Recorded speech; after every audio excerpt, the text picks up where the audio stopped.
Welcome back my channel. இந்த வீடியோவில் எதை பற்றி பார்க்க போகிறோம்னாக்கா, இது வந்து சர்வீஸ் பர்சன்ஸுக்கு வந்து ரொம்ப முக்கியமான வீடியோ. அதனால் நிறைய சர்வீஸ் பர்சனுக்கு ஷேர் பண்ணுங்கள். இந்த வீடியோவில் பார்த்தீங்கன்னாக்கா shelter appointment of JCO and ORs. So shelter அப்பாயின்மெண்ட்னா என்ன, அது யார் பண்ணுவாங்க, எதனால் பண்ணுவாங்கன்னு சொல்லிட்டு பார்க்கலாம். நெக்ஸ்ட்டு பார்த்தீங்கன்னாக்கா permanent medical category and low medical category ரெண்டுத்துக்கும் என்ன வித்தியாசம், அது ரெண்டு இருந்தாச்சுனாக்கா என்ன நம்மளுக்கு லாஸு, என்ன பெனிஃபிட்னு பார்க்கலாம். அடுத்து பார்த்தீங்கன்னாக்கா இந்த பர்மனெண்ட் மெடிக்கல் கேட்டகரிக்கும் லோ மெடிக்கல் கேட்டகரிக்கும் ஆர்மி ஆர்டரும் ஆர்மி ரூலும் என்ன சொல்லுது அப்படின்னு சொல்லிட்டு பார்க்கலாம். ஸோ நம்ம சேனல் ஃபஸ்ட் டைம் பார்க்குறவங்க மறக்காமல் சேனல் சப்ஸ்கிரைப் பண்ணிக்கங்க. வீடியோ பிடிச்சிருந்தா லைக் பண்ணுங்கள், மேக்ஸிமம் வந்து ஷேர் பண்ணுங்கள். ஏன்னா இது வந்து சர்வீஸ் பர்சனுக்கு, இப்போ இருக்க சர்வீஸ் பர்சனுக்கு மெடிக்கல் கேட்டகரி ஆயிடுச்சுனாக்கா என்ன பண்ணணும் என்ன பண்ணக்கூடாதுன்னு சொல்லிட்டு டீட்டெயிலாக சொல்ல போகிறோம். வாங்க வீடியோக்குள்ளே போகலாம். ஸோ ஃபஸ்ட்டு பார்த்தீங்கன்னாக்கா introduction of shelter appointment of JCO and overs. இந்த ஷெல்டர் அப்பாயின்மெண்ட்னா என்னன்னாக்கா, the withdrawal of shelter appointment for junior JCOs and other ranks. இதில் ஏன் ஜேசிஓ ஓவர்ஸ் மட்டும் கொடுத்துருக்காங்கனாக்கா, இது வந்து ஜேசிஓஸ்க்கும் ஓவர்ஸுக்கும் மட்டும்தான் இது வந்து இஷ்யூ பண்ணுறாங்க. இது வந்து யாரால் இஷ்யூ பண்ணுறதுனாக்கா, கமாண்டிங் ஆஃபீஸரு இல்லை ஓசி, இவங்க ரெண்டு பேரால் இஷ்யூ பண்ணுறாங்க. இதோட ஆர்மி ஆர்டர் பார்த்தீங்கன்னாக்கா 46/80 army head quarter letter date பார்த்தீங்கன்னாக்கா 30 செப்டம்பர் 2010 வந்து இஷ்யூ பண்ணியிருக்காங்க. அதோட இன்னொரு லெட்டர் பார்த்தீங்கன்னாக்கா 24 ஆகஸ்ட் 2018 அது வந்து இன்னொரு லெட்டர் இஷ்யூ பண்ணியிருக்காங்க. இது ஆர்மி ரூல் வந்து 13 கீழே வந்து இது வந்து வேலை பண்ணுது. ஸோ இது ஜேசிஓ ஓவர்ஸுக்கு யார் மேலே வந்து இந்த ஷெல்டர் அப்பாயின்மெண்ட் இஷ்யூ பண்ணுவாங்கனாக்கா, யார் individual downgrade to permanent category, permanent கேட்டகரியாக இருக்கணும், இல்லைனா எல்எம்சி லோ மெடிக்கல் கேட்டகரியாக இருக்கணும். இது ஸ்பெசிஃபிக் ப்ரொசீஜராக அவங்களுக்கு மட்டும் இது ஃபாலோ பண்ணுறாங்க.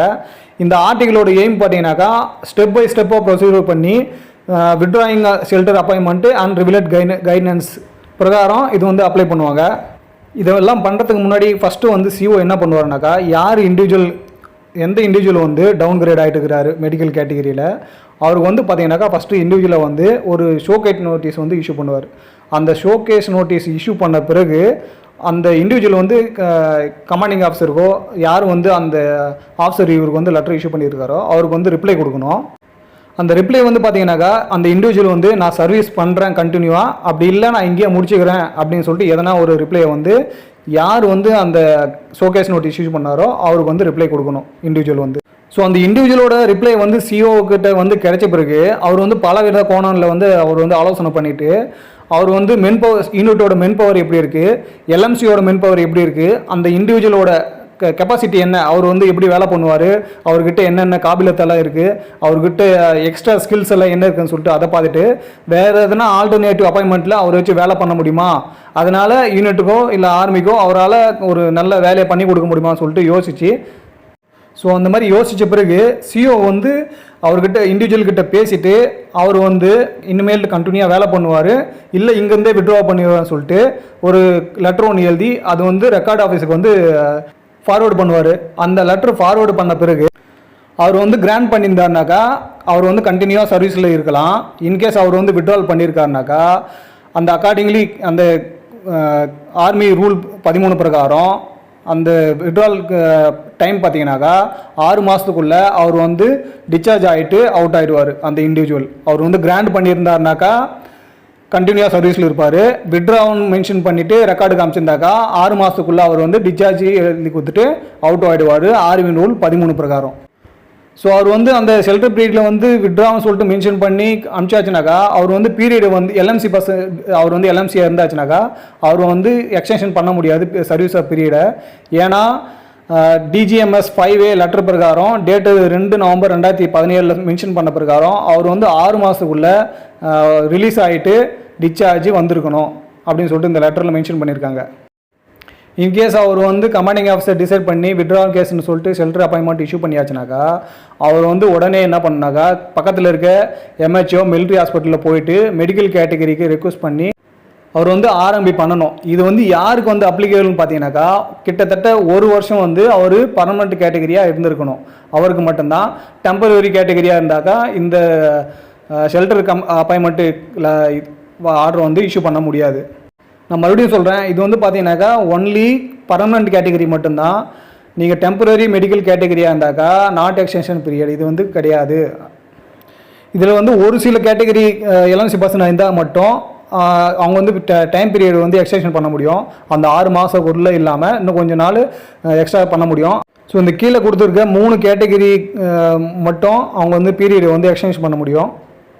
டிஸ்சார்ஜ் ஃபார்மாலிட்டிஸ் என்ன பார்த்தீங்கன்னாக்கா, யூனிட்டும் சரி மிலிட்ரி ஹாஸ்பிட்டலும் சரி, அவர் வந்து 6 மாதத்துக்குள்ளே டிஸ்சார்ஜ் ஃபார்மாலிட்டிஸ் எல்லாம் முடிச்சுட்டு அவர் எக்ஸ்டெண்டட் பண்ணாத மாதிரி டாக்குமெண்ட் எல்லாம் கிளியர் பண்ணணும். ஸோ இண்டிவிஜுவல் வந்து extension period place in permanent LMC, அவர் வந்து பர்மனெண்ட் எல்எம்சி இருந்தாக்கா AFMAF 15(7) இது பிரகாரம் பார்த்தீங்கன்னாக்கா அவர் வந்து RMB பண்ணணும்.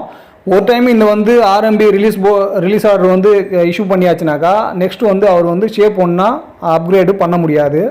இது வந்து ஃபைனலாக இருக்கும். ஷேப் 1 மறுபடியும் அப்கிரேடு பண்ண முடியாது RMB பண்ணிவிட்டு ரிலீஸ் பண்ணியாச்சுனாக்கா. ஸோ இது பென்ஷனில் எப்படி எஃபெக்ட் ஆகும்னு பார்த்தீங்கன்னாக்கா, JCO ஓவரோ கம்ப்ளீட் பண்ணியாச்சு பென்ஷனபிள் சர்வீஸ், அதாவது 15 வருஷத்துக்கு அவரோட சர்வீஸ் வந்து கம்ப்ளீட் பண்ணியாச்சு. அவருக்கு வந்து எந்த விதமான ஷெல்டர் அப்பாயின்மெண்ட்டும் இஷ்யூ பண்ணலை அப்படின்ற பட்சத்தில் அவருக்கு வந்து பார்த்தீங்கன்னாக்கா regarding the pension entitlement come into effect, அவருக்கு என்ன கிடைக்க வேண்டிய பென்ஷனோ அது ஃபுல்லாகவே அவருக்கு வந்து கிடைக்கும். அடுத்து பார்த்தீங்கன்னாக்கா அந்த JCO ஓவரோ அவர் வந்து ஃபுல் சர்வீஸ் வந்து கம்ப்ளீட் பண்ணிட்டாரு. அவர் வந்து கேட்டகரி இருக்கார். அவரோட சர்வீஸ் முடிச்சுட்டு அவர் வந்து டிசபிலிட்டி எலிமெண்ட்டோட வெளியே வராருனாக்கா அவர் along with the 1 rank 1 pension OROP பெனிஃபிட்டும் அவருக்கு கிடைக்கும். This means that they will receive a pension based on their length of service. அவரோட லென்த் ஆஃப் சர்வீஸ் வச்சு அவருக்கு என்ன பென்ஷன் பேஸ்டோ, அது மட்டும் இல்லாமல் அவருக்கு எத்தனை டிகிரி ஆஃப் டிசபிலிட்டி கிடைக்குதோ அதெல்லாம் சேர்த்துமே அவருக்கு வந்து அவரோட பென்ஷன் எஃபெக்டில் இருக்கும். இதில் பார்த்தீங்கன்னாக்கா நான் சொல்கிறது உங்களுக்கு புரியலனாக்கா கடைசியில் பட்டாளத்த பாஷையில் அது என்ன கிளியர் கட்டாக சிங்கிள் லைனில் உங்களுக்கு புரியுற மாதிரி சொல்கிறேன். இப்போ பார்த்தீங்கன்னா டிஸ்சார்ஜ் அட் ஓன் ரெக்வெஸ்ட், ஒருத்தர் வந்து அவரோட சுய இதுனால நான் வந்து அன்வில்லிங் பண்ணுறேன், என்னால் கண்டினியூஸாக சர்வீஸ் பண்ண முடியாது அப்படின்னு சொல்லிட்டு டிஸ்சார்ஜுக்கு ரெக்வெஸ்ட் பண்ணியாச்சுனாக்கா அவரோட ஓன் ரெக்வெஸ்ட்டில் அவர் பார்த்தீங்கன்னாக்கா they will not be entitled to receive OROP benefit, அவருக்கு வந்து OROP பெனிஃபிட் கிடைக்காது. They will receive a pension below pensionable service they have completed.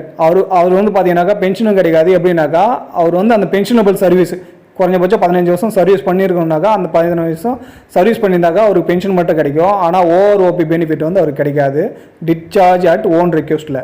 So இவங்களுக்கு வந்து டிசபிலிட்டி பென்ஷன் எப்படி இருக்குன்னு பார்த்தீங்கன்னாக்கா, இண்டிவிஜுவல் வந்து டிசபிலிட்டியில் attributable aggravated by their military service and they are discharged. அவர் வந்து இந்த 2 attributable aggravated இருந்தாச்சு, மிலிட்ரி சர்வீஸ் வந்து 15 வருஷம் கம்ப்ளீட் பண்ணிட்டு டிஸ்சார்ஜ் போகிறாருனாக்கா அவர் பார்த்தீங்கன்னா அவருக்கு வந்து ஷெல்டர் அப்பாயின்மெண்ட் இஷ்யூ பண்ணி கிராண்ட் பண்ணியிருக்காங்க அப்படின்ற பட்சத்தில் அவருக்கு வந்து அந்த 15 வருஷம் சர்வீஸோட pension plus disability pension under rule 95 பிரகாரம் pension regulation of the army. This means that they will receive a pension based on their length of service and assessed degree of disability.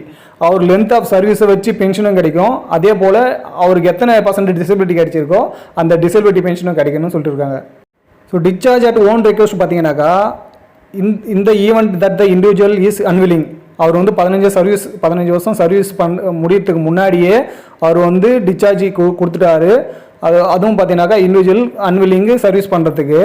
அப்போ பார்த்தீங்கன்னாக்கா despite having a disability attributable and aggravated, அவர் வந்து attributable அக்ரிவேட்டட் கீழே அவருக்கு வந்து disability இருக்குது அப்படின்ற they will be treated as discharge at their own request. அவர் ஓன் ரெக்வெஸ்ட்டில் டிஸ்சார்ஜ் எழுதி கொடுத்துட்டு போகிறாருனாக்கா in this case they will only be entitled to receive the disability pension. அவருக்கு வந்து வெறும் டிசபிலிட்டி பென்ஷன் மட்டும்தான் கிடைக்கும் and not the service pension. அவருக்கு வந்து சர்வீஸ் பென்ஷன் வந்து கிடைக்காது.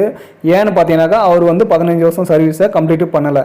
ஸோ இதில் முக்கியமான காரணம் நம்ம என்ன பார்க்கணும்னா JCO ஓவருக்கு வந்து பார்த்தீங்கன்னாக்கா இந்த சிச்சுவேஷனை கேர்ஃபுல்லாக ஹேண்டில் பண்ணணும். இதில் பார்த்தீங்கன்னாக்கா உங்களுக்கு வந்து ஃபஸ்ட்டு 15 வருஷம் சர்வீஸ் முடிஞ்சிருக்கான்னு பார்க்கணும். நீங்கள் வந்து அட்ரிபியூட்டபிள் அண்ட் அக்ரிவேட்டட் பென்ஷனில் வரீங்களான்னு பார்க்கணும். நீங்கள் வந்து அப்படி இருந்தாச்சு, நீங்கள் வந்து பர்மனெண்ட் எல்எம்சியாக இருந்தாச்சுனாக்கா நீங்கள் சர்வீஸு வில்லிங் கொடுத்தீங்க, நான் வந்து சர்வீஸ் பண்ணுறேன் அப்படின்னு சொல்லிட்டு வில்லிங் கொடுத்துட்டு உங்களோட கமாண்டிங் ஆஃபீஸர் வந்து அன்வில்லிங் கொடுத்தாச்சுனாக்கா உங்களுக்கு வந்து ரெண்டுமே கிடைக்கும். இன்கேஸ் நீங்கள் வந்து சர்வீஸ் பண்ணுறதுக்கு நான் அன்வில்லிங்கு அப்படின்னு சொல்லியாச்சுனாக்கா உங்களுக்கு வந்து அந்த பென்ஷன் வந்து கிடைக்காது. ஸோ இது பார்த்தீங்கன்னாக்கா உங்களுக்கு ஒரு மாதிரி குழப்பற மாதிரி தான் இருக்கும். இந்த நியூஸோட லிங்க்கை வந்து நான் கீழே டிஸ்கிரிப்ஷனில் பண்ணுறேன். நீங்கள் டவுன்லோட் பண்ணிவிட்டு பொறுமையாக உட்காந்து படிங்க. ஒரு முறைக்கு 2 முறை படிச்சிங்கனாக்கா நான் சொல்கிறத கேட்டிங்கனாலும் உங்களுக்கு புரிஞ்சிடும். இந்த வீடியோவில் தான். இந்த வீடியோ பிடிச்சிருந்தா லைக் பண்ணுங்கள், ஷேர் பண்ணுங்கள். மறக்காமல் சேனல் சப்ஸ்கிரைப் பண்ணிங்க. தேங்க்யூ ஃபார் வாட்சிங்.